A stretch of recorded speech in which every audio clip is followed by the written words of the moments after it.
Grabe.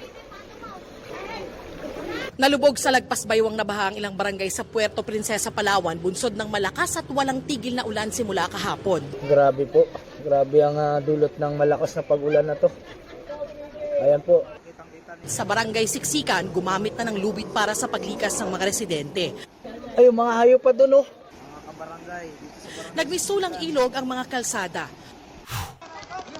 Mataas din ang baha sa barangay San Jose kung saan kanya-kanyang bitbit ng gamit ang mga lumikas na residente. Sa ilang lugar, abot dibdib na ang baha. Sa barangay San Manuel, sinuong na ng mga sundalo ang rumaragas ang baha para tumulong sa evacuation.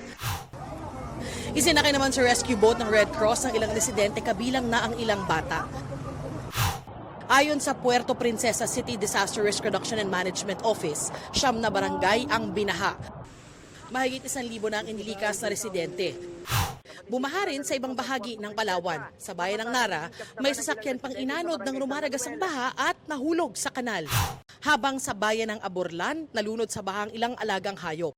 Ayon sa Pag-asa, Intertropical Convergence Zone o ITCZ ang nagpapaulan sa Palawan.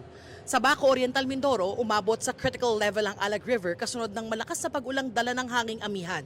Pinangambahang umapaw ang ilog at palalain pa ang abot baywang na baha sa ilang lugar. Ayon sa Pag-asa, dulot ng shear line at hanging amihan ang ulan sa Oriental, Mindoro. Para sa GMA Integrated News, Darlene Kai, Nakatutok, 24 Oras.